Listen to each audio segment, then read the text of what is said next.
They slammed Elias into the newly fitted cell, and the iron door bit the stone with a final, metallic clang. Suspicion sat in the chronicler's chest like a small, hard stone from that first report. He read the clerk's hurried handwriting and did not believe the official account. Guards left Elias standing under a slit of light and turned hidden fixtures with practiced hands. And the men who ordered the fixtures spoke as if they had altered only architecture, not human bones. The chronicler heard the report, marked the time, and later placed a finger on a torn edge of the blueprint, the central problem. Cells were not built merely to hold bodies, but to unmake the will inside them. The chronicler kept his coat buttoned to the neck. He was 50-something, lean and angular, hair salt and pepper, spectacles thin on the bridge of his nose. He moved like an archivist who had learned not to hurry aloud. He had come to the prison at clerk Rosamond's request. Rosamond pushed a battered ledger across her table and said, "Look, the entries don't match the verdicts." The chronicler flipped pages with a slow thumb, eyes on the ink that listed confessions, times, and a steady, sterile column titled Procedure. His hands tightened. Suspicion changed into a sharp, practical need for proof. He put the ledger in his coat and left without another word. They called the cell an experiment on paper. Outside, the warden, merciless, described adjustments in tone that treated suffering as a corrective measure. Inside, guard Ansel watched the first test. The chronicler had read the plan. Light slits to break circadian rhythm, stone channels that focused sound into a single point against a skull, a drip time to mimic human heartbeat. A cold current rotated through an unvented slab. He moved through the archive under a dim, crooked lamp while Rosamond traced a finger over a folded blueprint and said that it forces truth. The chronicler did not reply. He had learned that speaking before seeing invited deflection. Elias hit the floor on one knee and spat grit. He smelled of wet wool and fear, sore breath. Guard Ansel locked the door and set a small brass key into a box of mechanisms. He did not look at Elias as he turned the valve. His hands moved with the precision of someone who had rehearsed taking a life without touching it. A cold draft crept under the door and met Elias like a blade. The drip began, a single copper pipe ejecting a silver drop into a shallow bowl on the stone bench. The sounds were arranged. Drip, distant metallic scrape, the low grind of a sluice in the wall. After a handful of drops, Elias lifted his head and coughed. The chronicler arrived at the guard room an hour after the initial placement. He stood in the doorway while Ansel adjusted the listening ports and said, "It will take hours, maybe less with the right pressure." Right pressure for what?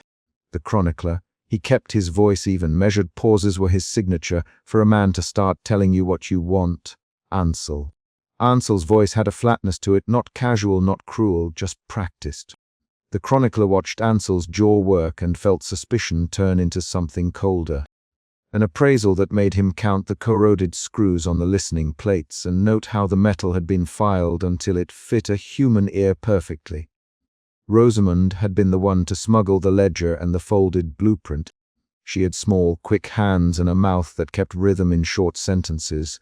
"They log confessions at dawn," she said. "They call it verification. They call it verification."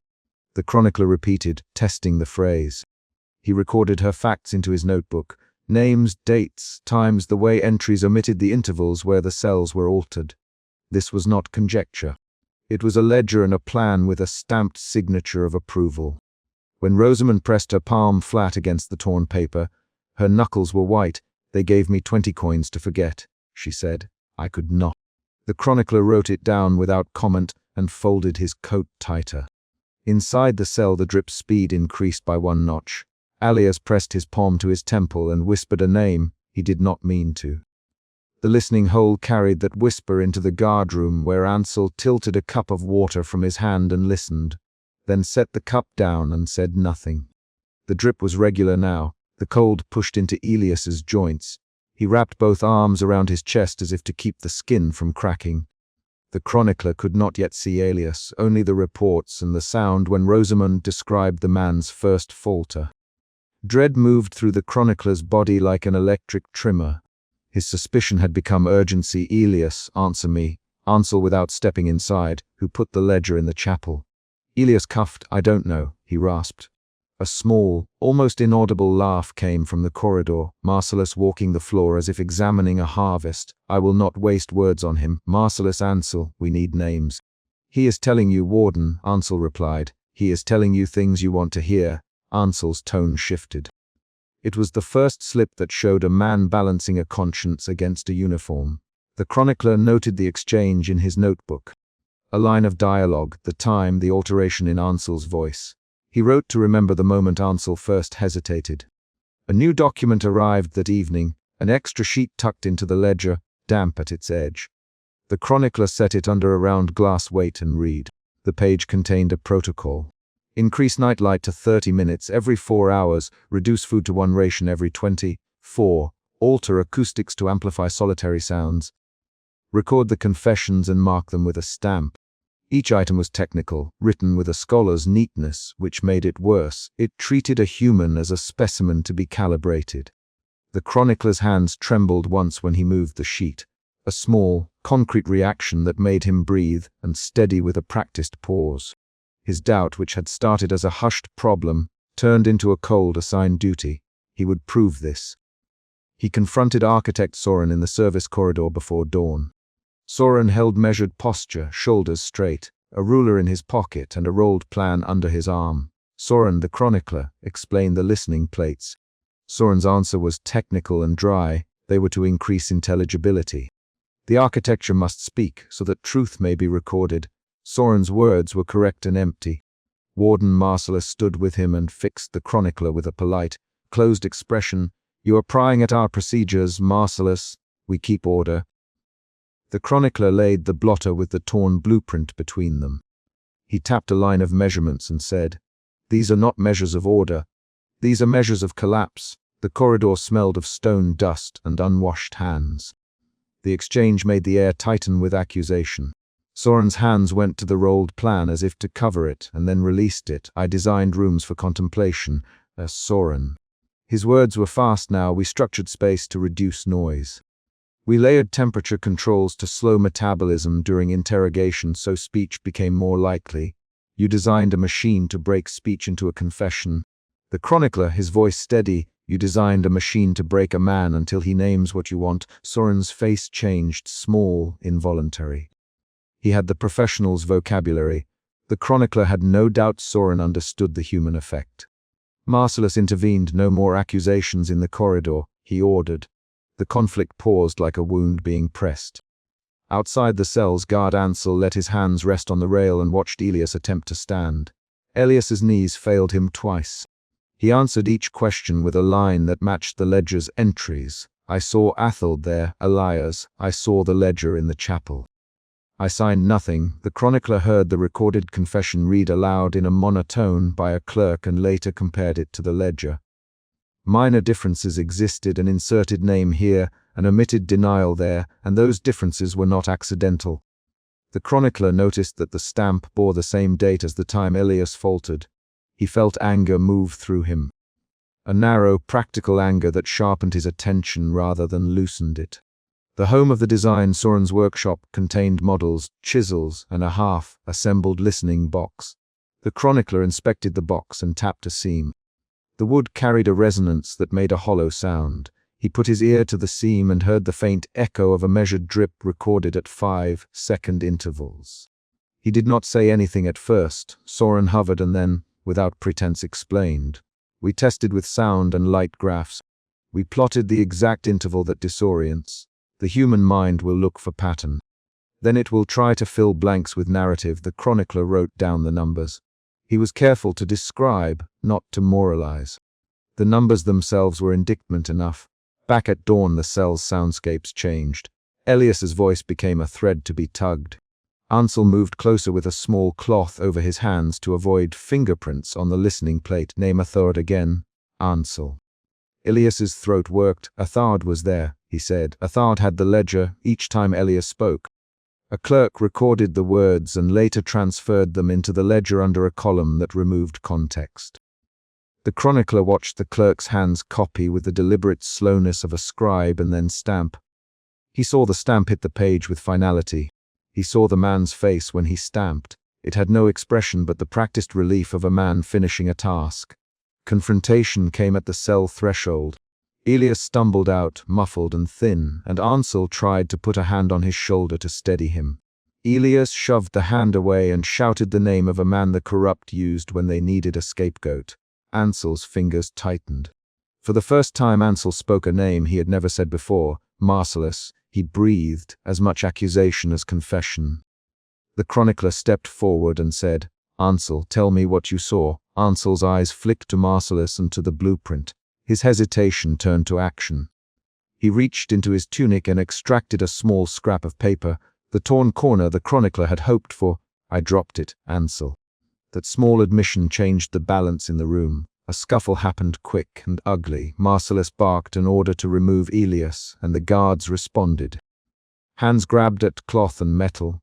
The chronicler stepped between two men and took the torn corner from Ansel's fingers with careful motion. Rosamond pushed into the doorway, eyes wide. Take it now," she hissed. The chronicler folded the torn page into his notebook.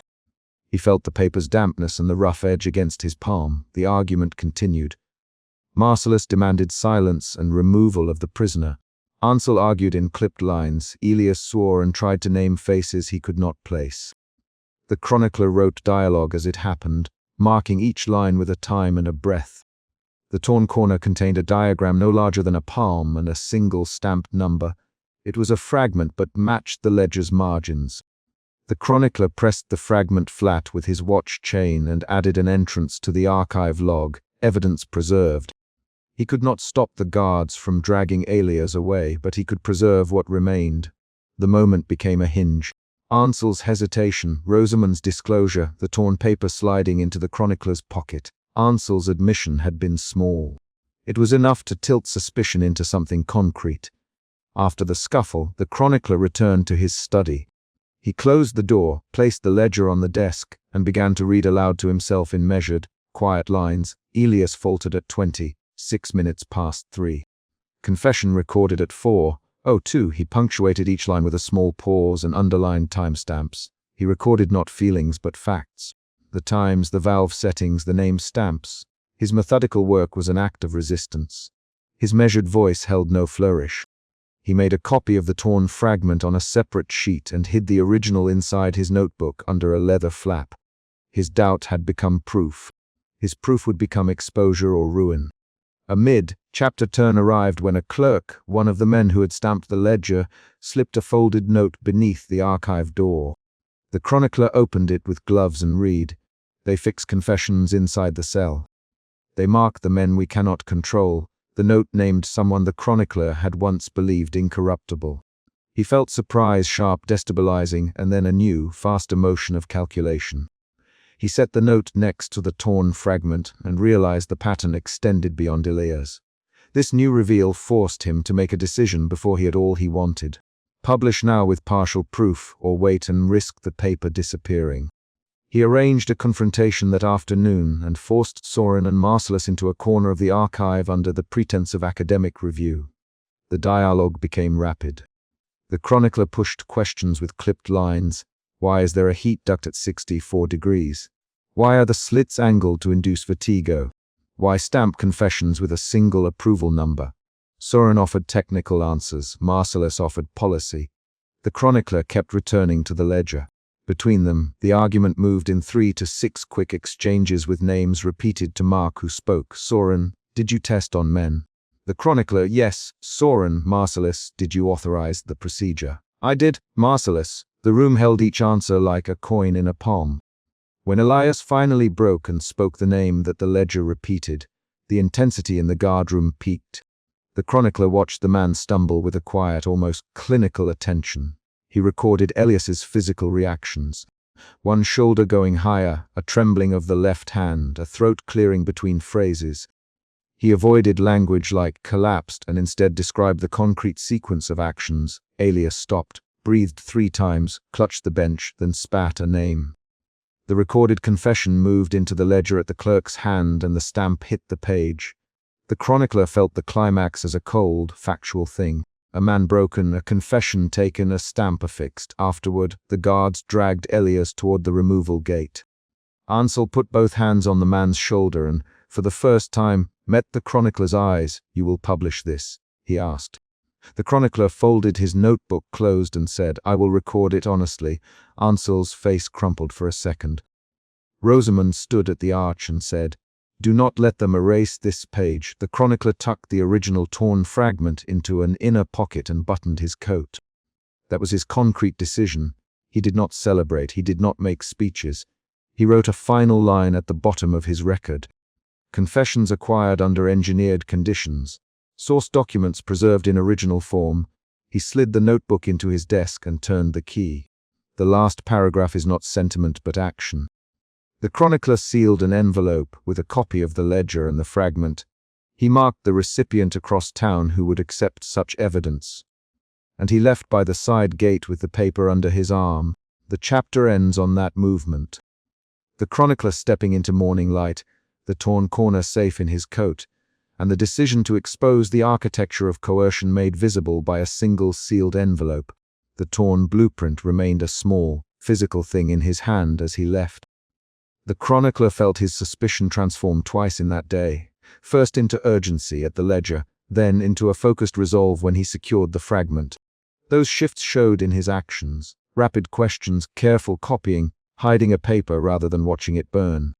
He had forced the conflict to a temporary resolution by preserving evidence and by making a public allegation likely to force a response.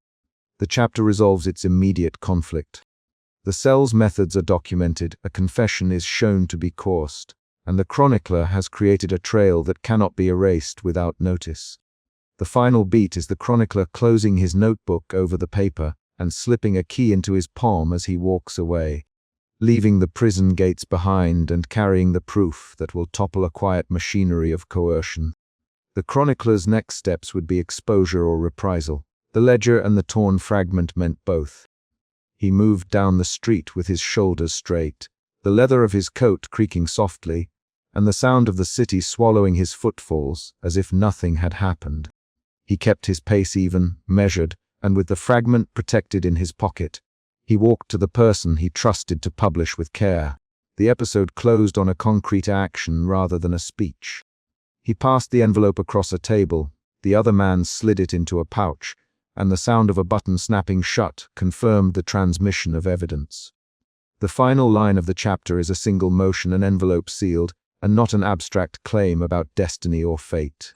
The engineer tightened the concealed valve and 2 guards shoved Elias across the threshold. The iron door hit stone with a dry clank that left the corridor ringing. Suspicion drove the chronicler forward as he stepped close enough to see Elias's fingers twitch on the cold flagstones. Suspicion had governed the chronicler since the first clerk's report. The handwriting contained neat numbers and glaring gaps, and the chronicler kept returning to the same question. Which parts of the record were measured, and which parts were made to happen? The chronicler pushed his spectacles higher, opened his leather-bound notebook, and watched the maintenance alcove through the gap in the corridor. He did not speak at first, he catalogued. He noted the engineer's posture, the way Marius's hands moved along the brass valve, the thread of steam that vanished into the masonry. He noted Captain Voss's jaw as it tightened, and the way the 2 guards avoided contact with Elias. These small observations would be the evidence of motive and method. "Hold him," Captain Voss ordered. His voice was flat. "Stand where he can be seen." He the order to a guard and did not look at the chronicler. "Hold him." The guard echoed and gripped Elias's shoulder. Elias's eyes were open but unfocused. He was young enough that the skin at his throat still had the faint scar of a childhood fall. He did not speak. Marius loosened the valve another half-turn. A narrow slit of light opened above Elias's paceline, and a low metallic whine threaded through the wall. The chronicler recorded the sound with a shortened note. The sound matched an illustration on a scanned blueprint he had once seen. A channel that amplified slivers of light while blocking any wider view. Within 5 sentences the problem was plain. The prison did not rely on beatings alone.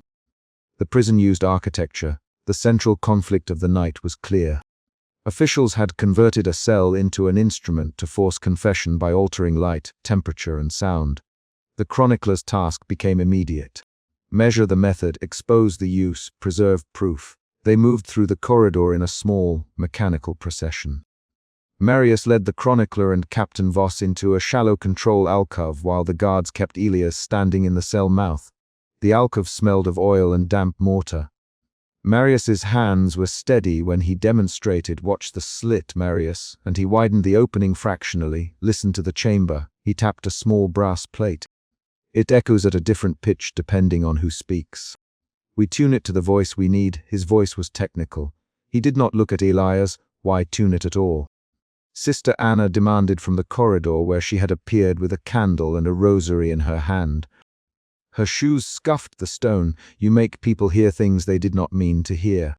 You make them say names. Her voice carried a note that opened a new thread of tension. Sister Anna, this is not your concern, Captain Voss replied. He turned toward her with the look of a man who had rehearsed dismissals. We do what the office requires. The cell produces results. That is the point. Sister Anna's hands tightened around the rosary. The point is the soul, she said. You have turned calculation into a sacrament of force. The chronicler recorded the exchange with shorthand and a marginal note. Moral confrontation. He did not intervene. He watched how Voss's mouth thinned and how Marius's shoulders hardened. The chronicler's suspicion shifted to a new tone. Doubt. If the cell produced confessions reliably, who authenticated those confessions? Who determined which names were worth producing? They returned to the corridor. Clerk Real met them with a stack of ledgers. His face was flushed from climbing stairs. He put the papers down and attempted a small, forced smile. Records as requested, he said. His fingers trembled when he tapped the topmost log. Here, the chronicler flipped pages. At the top of a log, the inked entries followed a simple cadence. Intake, calibration, confession, seal. Between the lines of neat script, the chronicler found ink blotches and hurried marginalia. He ran his finger down a column of dates and confessed outcomes. On 3 separate nights, a cluster of confessions followed an identical calibration notation. Who authorized those calibrations? The chronicler, Captain Voss, signs off on operations. Real. He did not meet the chronicler's eyes. Marius runs the equipment. The office reviews the reports, and the office is not recorded as directing calibrations that night. The chronicler, Real, swallowed. Sometimes the office prefers discretion. The chronicler's doubt curdled into a colder suspicion. If calibrations were scheduled privately, then the confessions were engineered to remove inconvenient figures or to justify arrests. That realization made the next development feel inevitable. Back in the interrogation cell, Marius adjusted a drip regulator. The drip was mechanical and slow, a single thread of water falling into a bowl behind a grate. It made a consistent, hollow sound. Marius altered the drip pattern to an irregular rhythm. Elias's shoulders flinched as if at a struck chord. Do it softer, Captain Voss ordered. Not so much. Test the threshold, Marius obeyed. He reduced the temperature by sliding a cold iron plate behind the wall vent. The candlelight guttered. Elias's breath came through his teeth, and he rubbed his forearms as if to warm himself. Sister Anna moved closer and placed a hand on Elias's elbow. He is shivering, she said. Stop. We calibrate for endurance, Voss replied. We find the point that yields statements without immediate damage. Statements, Sister Anna, or constructions, the chronicler wrote, then watched Elias. The man began to babble. Names came out like loose stones. A noble surname, a merchant, a cleric. Elias's voice was ragged and small. When the cadence of the drip changed, he repeated a name twice as if the rhythm forced him to choose its syllables. Elias. Marin sold the papers. He stopped, throat working. It was Vence's. Vence's and the Market Guild. Captain Voss leaned forward, eyes bright. Name him clearly, Elias. Who else? Elias's hand scraped the stone. Marius fixed the lights, he said, and then he lapsed into incoherent sounds. Marius slammed his palm on the console in the alcove. Stop. Stop the bleed, he barked. Stop the log. He looked at the chronicler with a flash of panic the chronicler had not seen in his steady hands before. A rapid exchange followed in the corridor, short lines and sharp interruptions. Marius, did you? I ran the test. You altered the settings. It was within control. Control. Those were names. They were patterns on the speaker. The chronicler recorded 3 things in 3 swift strokes. The calibration had produced content. Marius admitted to technical control. Captain Voss moved to seal the record. This was not a simple interrogation. It was a production. The chronicler's suspicion changed again and became a focused, urgent fear.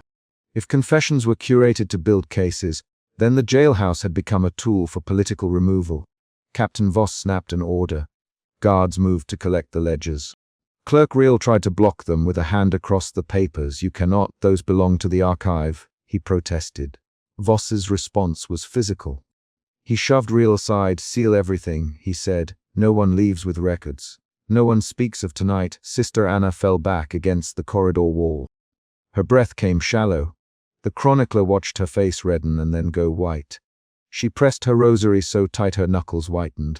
Her emotions showed as a tightening in her posture and a quick, repeated exhale.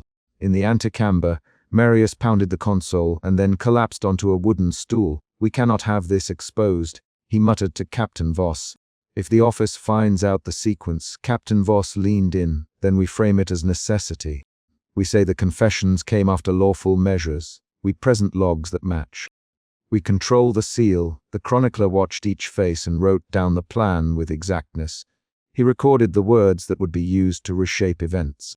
He did not trust scarce phrases. He watched for hands that moved to hide pages, for a clerk's quick diversion. He made notations about the timing of the calibrations and the exact manner in which the drip pattern had altered Elias's speech. That night, in the corridor, the chronicler stepped aside and arranged a clandestine meeting with Clerk Real. He did not speak in code. He placed a hand on Real's arm and said only, "Copy me one page. Hide it in your coat." Real's face betrayed fear and resolve at once. "If I do this, I lose my place. I lose my safety," he whispered. "If you do not, you will be part of what they pretend happened." The chronicler replied, "Record moves to the dead. Make it breathe." Real slid a single folded sheet into the inner pocket of his coat, while Captain Voss and Marius argued across the alcove about which entries to seal and which to leave. The chronicler's instructions were a small theft, a concrete action to preserve truth. He did not romanticize it. He made the choice because evidence matters more than self-preservation. In his ledger, outside the cells, a new event jolted the night. A messenger arrived with the seal of the office on a clipped note. He handed it to Captain Voss without removing his gloves. The note read, in formal script, that the office requested immediate quarantine of records and reassignment of 2 guards. The messenger's face remained blank. Captain Voss read the note, folded it, and then smiled with an expression the chronicler labeled as relief. "The office knows." Voss allowed. "They commend the operation." Sister Anna's hand slid from Elias's elbow as if struck. "Commend," she repeated. "They commend the production of names." The chronicler's fear shifted into clarity. The officer's instruction reframed the night's actions from a small operation into sanctioned policy. The instruments in the walls were not a rogue experiment.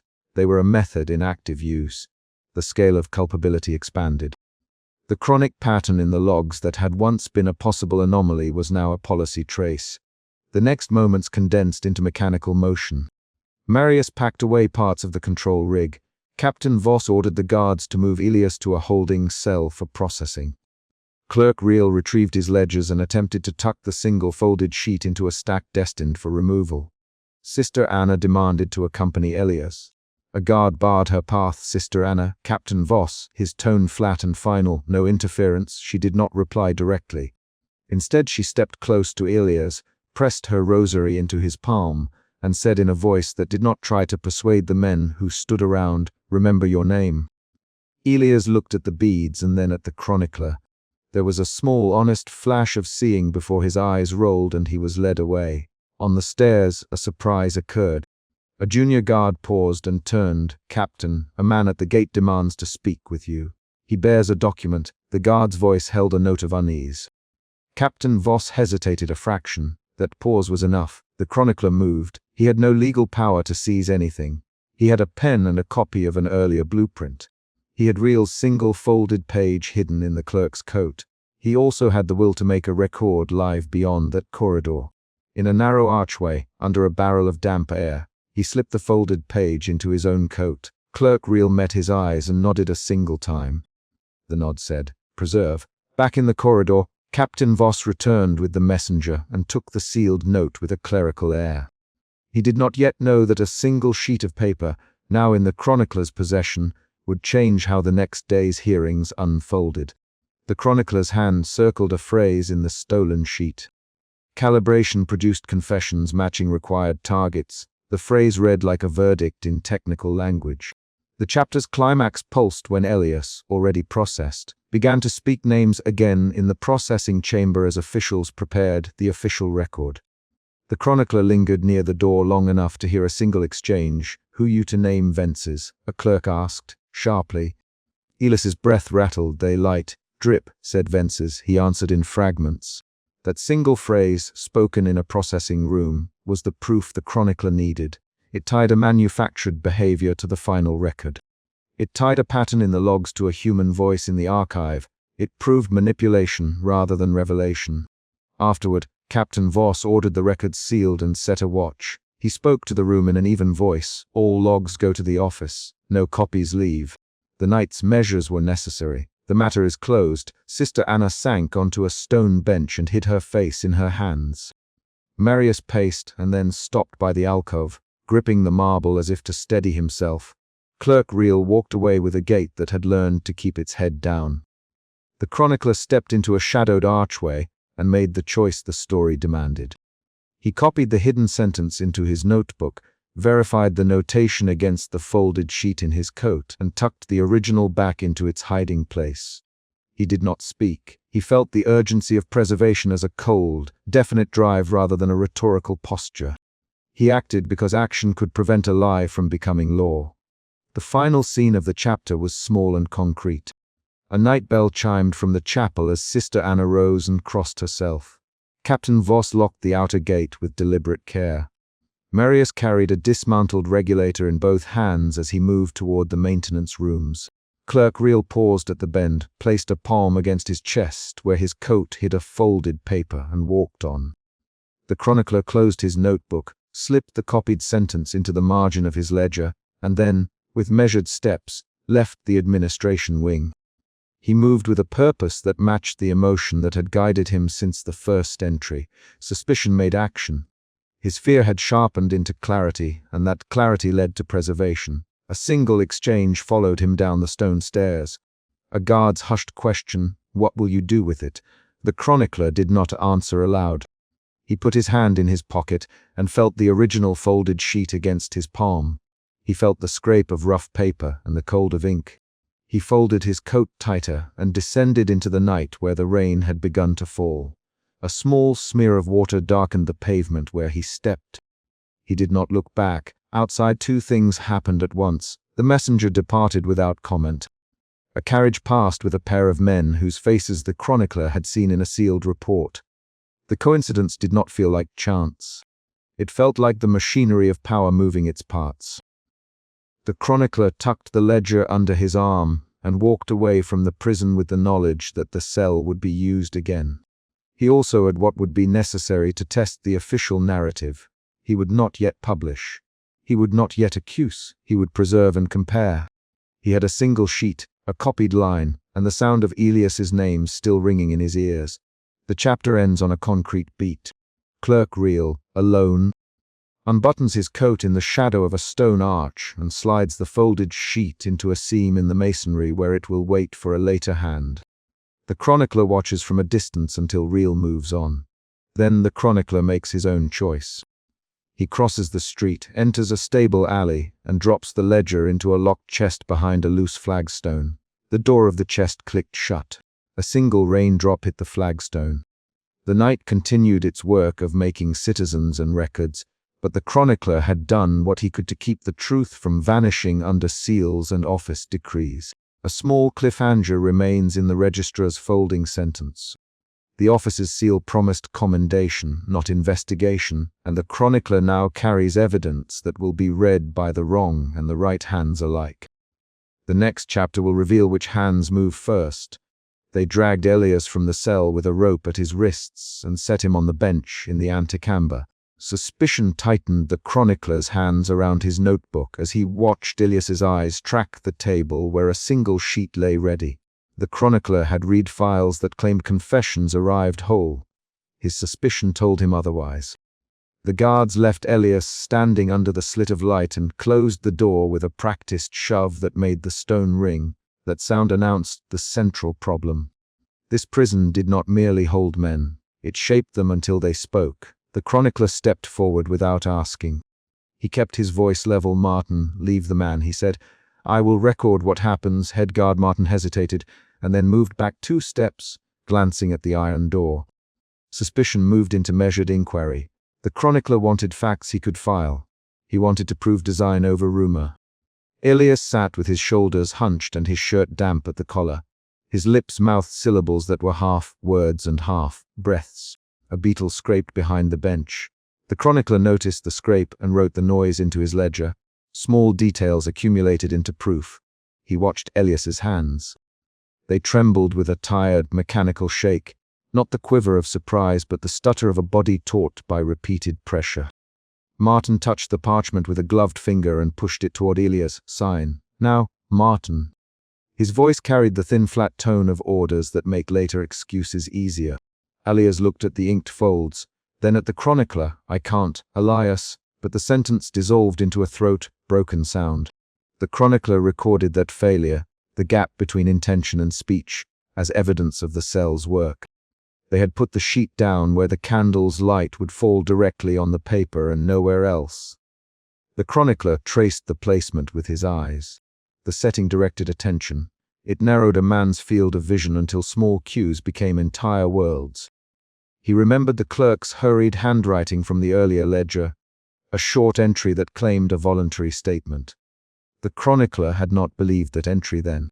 His suspicion now settled into a quiet, hard resolve to expose what that entry had hidden. The chief engineer was present by the far wall, hands greasy, posture practiced. He nothing until magistrate cells arrived and gave the short, snapped order. "Make it plain, produce the statement." Now Cells's arrival shifted the room's pressure from methodical to urgent. The chronicler watched the chief engineer's thumb find a hidden valve on the wall and the engineer's face tighten. That small motion was a lever for larger consequences. The engineer adjusted the valve with the deliberate slowness of a man who has done harm as a profession.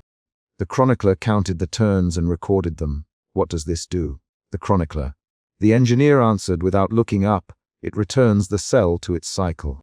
Light drip draft. It aligns the senses." The chronicler wrote "aligns the senses" in plain letters. He resisted the temptation to dramatize. He would show the mechanism through exact detail. Magistrate Cells leaned over the table and tapped the corner of the sheet. "Elias, Cells, say the words." "Sign where marked." Cells's finger landed on a name the chronicler had seen in earlier lists. The name connected confessions into policy. The chronicler's suspicion moved into a bitter clarity. This room produced statements that served more than justice. It served purges. Elias's voice broke. "I don't know," he began, then stopped. He swallowed and forced vowels, as if the sounds had become foreign objects. The chronicler watched the way Elias's jaw worked, watched how his tongue hesitated on certain consonants that the room seemed to invite. The chief engineer adjusted a small metal flap in the far corner. The flap made a soft, repetitive ticking audible only close to the floor. The chronicler put the tick into his notes. He wrote, "Tick under footboard, pitch low to mid, repetition." A guard nudged Elias forward.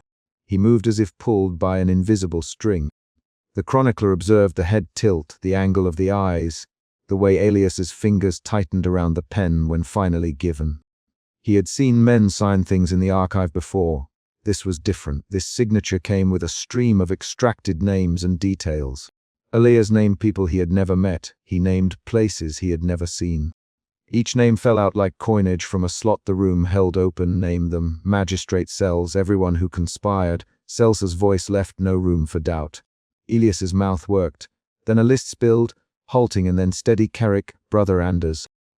The baker's son. The chronicler checked the ledger entry against the chip of slate he'd found hidden behind a floorboard in the previous sweep. The scratch marks matched. The pattern matched. The admission matched mechanical prompts. The chronicler stepped close to the cell door as the chief engineer opened a tiny listening hole and turned a shallow mirror toward the interior. The mirror caught light and sent a thin strip onto Elias's face. That movement resituated Elias's focus.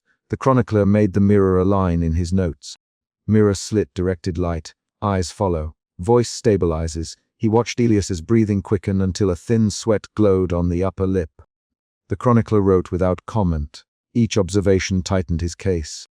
Brother Jacob, an attendant with calloused hands and a habit of rubbing his thumb against his knuckle when nervous, lingered at the door.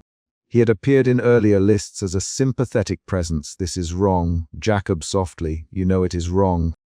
His whisper pressed against Magistrate Celsa's back and did not break the order. The chronicler recorded Jacob's name and his exact words. Jacob's expression turned from shadowed worry to a sharper tremble. Suspicion moved into moral pressure for the chronicler. Record truth, or let the state rewrite it. Sells answered, "The law will be served." His words had the slow cadence of ritual justification. A second later, he barked, engaged the cycle. The chief engineer snapped the valve. The room exhaled 3 small, deliberate noises. A drip, then a metallic breath from a hidden vent, then the soft scrape of a pulley. Elias's posture folded inward with each sound. The chronicler counted the pattern and matched it to earlier records of the cell's maintenance. The design was not experimental, it was calibrated. Elias began to list details the chronicler knew to be false. He named a neighbor who paid a debt, a clerk who had refused a bribe. Each name landed like a thrown stone into the magistrate's tidy ledger. "Sign the bottom line," Sells ordered. Elias lifted the pen. His hand shook with the same rhythm as the drip at the cell's far corner. The chronicler wrote the correlation in precise terms. A sudden knock at the outer door interrupted the room. A runner arrived with a short, folded strip of cloth and a seal already broken. He handed it to Sells from the council. The runner said, "They want the confession filed today." That new arrival pushed the room from urgency into panic. The engineer's face went pale. "They'll scrap the mercy if this stalls," Martin muttered. External pressure had arrived and tightened the screws.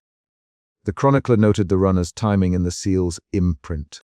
The chief engineer tried to step back and offered a thin excuse, but Sells cut him off. "Do as you were taught." Sells. The engineer moved with a small, mechanical bow and reached for the hidden crank beside the table. He turned it the way men turn gears when they are moving against their better instincts. The chronicler wrote the number of turns, the degree, the pause between each. Technical detail became witness. The ledger on the table grew heavier with names. Elias's voice became less his own. When he named Brother Anders, Jacob's fingers tightened at his sleeve until his knuckles whitened. "Brother Jacob," Sells snapped, "keep your hands to yourself." Jacob flinched back. His face tightened into a line of suppressed anger that said he wanted to speak and could not. The chronicler described Jacob's restraint with exact gestures. Thumb rubbed across the cuticle, breath held then released, eyes lifted to the ceiling. At the edge of the antechamber, the chronicler found a thin slate hidden in a seam where mortar had been patched. He had seen that seam before. The slate bore shallow scratches, dates and names. He pressed his thumb into the rusted groove and read the list aloud. 3 entries from last month, he said. The engineer's head snapped up. He wiped his palms on his trousers as if to dry them. The slate and the fresh ledger had the same hand. That discovery was a pivot. The chronicler moved from suspicion to anger. Anger showed in his movements. He closed the slate into his palm and did not hide his record-taking. The chronicler confronted the engineer. "You thought you had destroyed this," he said. The engineer's mouth opened and closed. "We had orders." The engineer replied. "From who?" The chronicler. The engineer lowered his eyes and named a city office. The chronicler wrote the office down and then asked, "Can you prove that your cycles are meant for confession and not merely for control?" The engineer hesitated, then pointed to schematics pinned behind his chair. Those schematics were folded and smudged with oil. The chronicler for a copy, and the engineer offered a thin, guilty smile before producing a half sheet that precisely matched the slate's markings. The room's temperature felt thinner after that discovery. Sells leaned in and tried to snatch the sheet. "You have no right," Sells began. The chronicler put both hands on the paper and would not let it go. "I have right to record. I have right to submit this." The chronicler's voice hardened into a factual steel that left little room for ceremony. Selsa's jaw worked, then he stepped back and whispered, "File it clean, or the council will make us." The chronicler watched Selsa's retreat with a renewed weight of responsibility pressing down on him. They brought Elias forward again to sign the final line. The chief engineer flicked the valve to a higher cadence. 2 small water drips began to strike a shallow basin beneath the bench with a rhythmic stutter. A thin wind threaded through a vent and made the loose feather in Elias's cap tremble. The chronicler watched Elias's eyes follow the drips and then fix on the pen. The cell's contrivances had matched Elias's attention with a precise external pattern that nudged memory and speech towards suggested words. Elias's pen moved. He wrote names in short, jerking strokes. Carrick, he read aloud. Anders, a cough hit him and he looked away. The chronicler wrote the cough as evidence of breakdown. Then Elias, the baker's son, paid the ransom. The chronicler's notes underlined that line and added, detail inconsistent with prior ledger. That inconsistency was not a contradiction for Sells, it was proof enough. A sudden movement came from the doorway as Brother Jacob stepped forward. You will not take them all, Jacob. His voice contained the brittle edge of someone who has watched injustice accumulate and refuses further allowance. Sells answered with a short command, Jacob, stand down. There followed 6 lines of a quick exchange as the 2 men argued. Jacob stepped back. No, you will not write what you will not record? The chronicler recorded the full exchange word for word, and later noted how Jacob's single defiant line broke the room's mechanical rhythm for a moment. Seltz's face tightened into a practiced expression of authority. You forget yourself, he said. He snapped his fingers and ordered Martin to complete the filing. Martin moved with the slow, efficient motions of a man accustomed to carrying small deaths on his shoulders. He took the signed sheet and sealed it. The chronicler watched the sealing and felt the finality press down. The sealed statement would soon travel beyond the antechamber and into courts that did not ask how the words had been produced. After the signature, a heated argument began at the archive door. The chronicler stepped through it.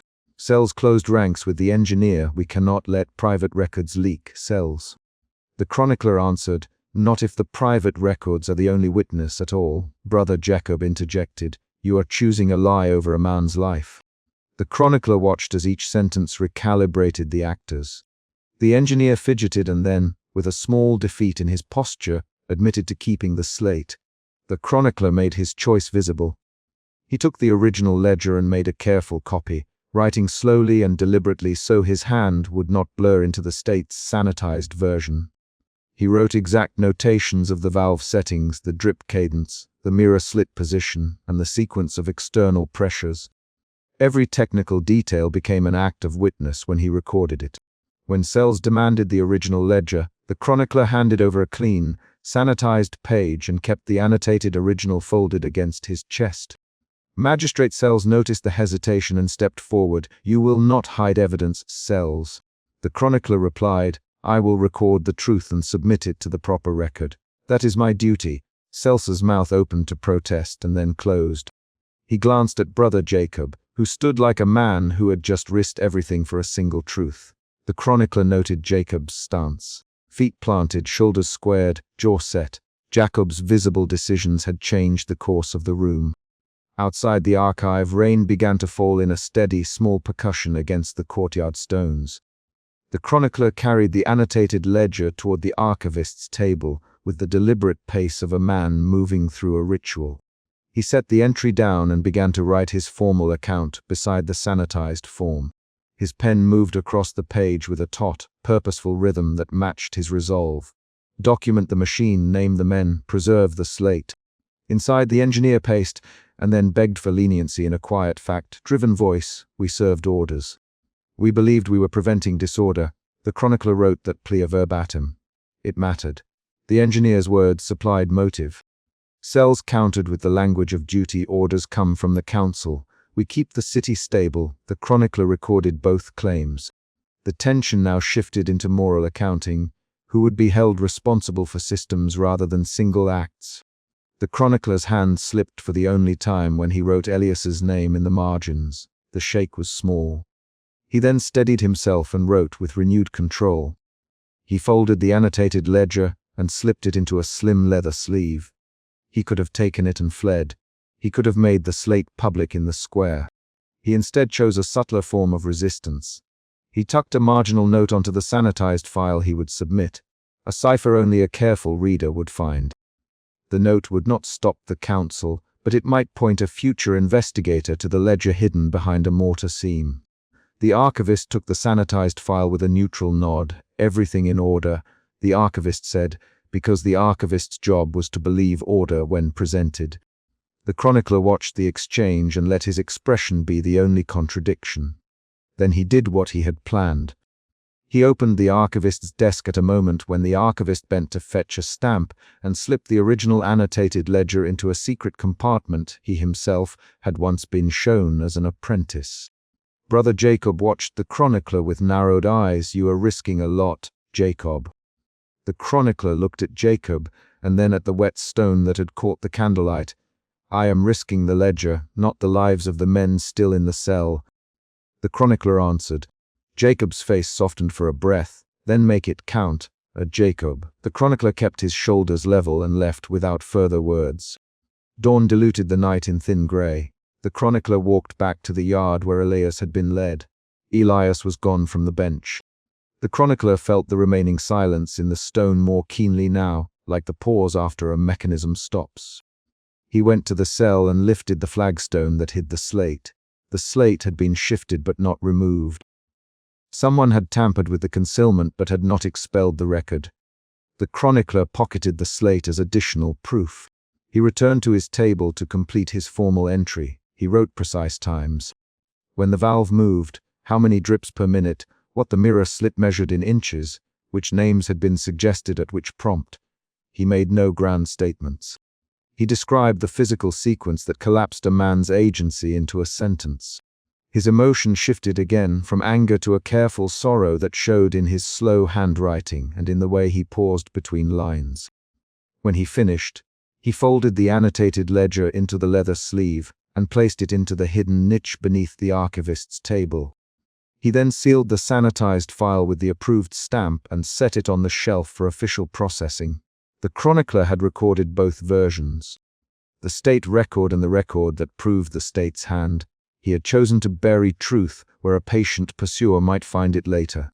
Before leaving, he paused at the threshold.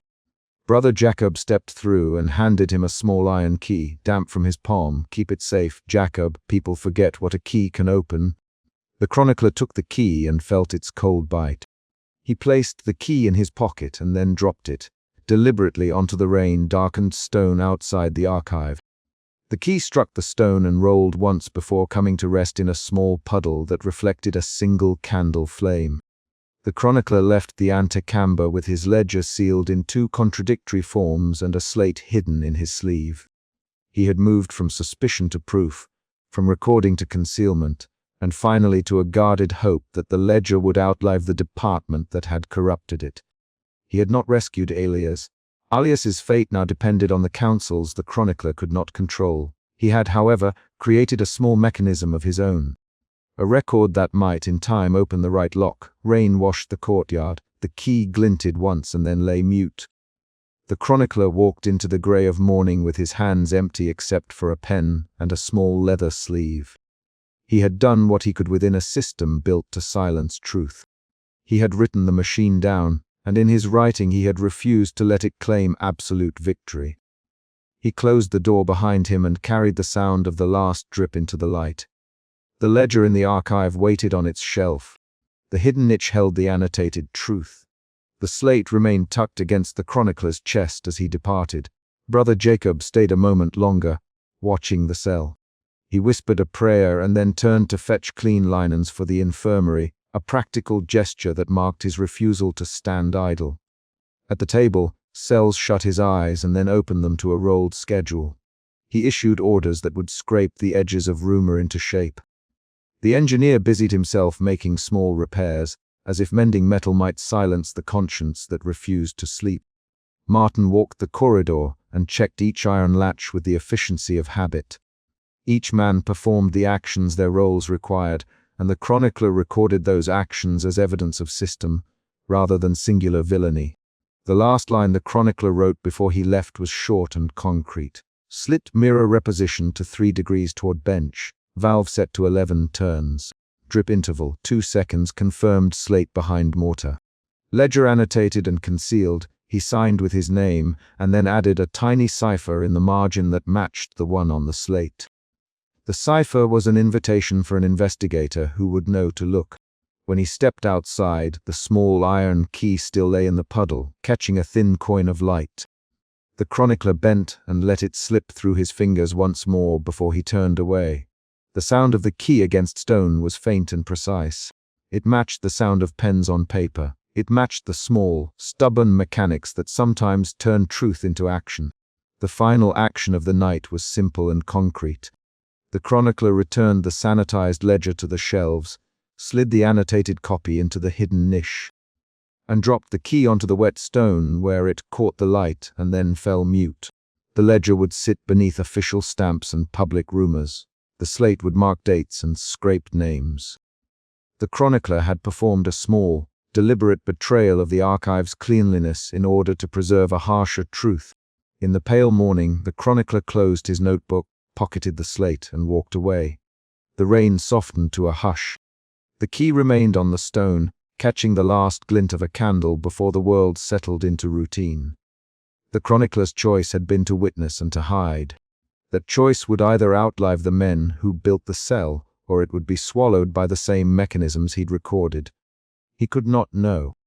He did not pretend certainty. He left a factual record and a small, stubborn hope that someone would find the cipher and follow the trail. The key lay where it would be seen by someone only if they looked down. It would not force discovery. It would only make it possible. He closed the door behind him. The antechamber smelled of wet stone and candle wax. The slate he carried was warm from his palm. The rain washed the courtyard as if erasing footsteps. He walked toward the city gates with ink on his fingers and the taste of iron at the back of his throat, carrying the record that testified to what the mechanisms had done. The ledger's hidden portion would be the mechanism's testament, or silence, depending on who found it. The chronicler left the key on the wet stone, where it caught a thin sliver of light one last time before descending into the gray of morning.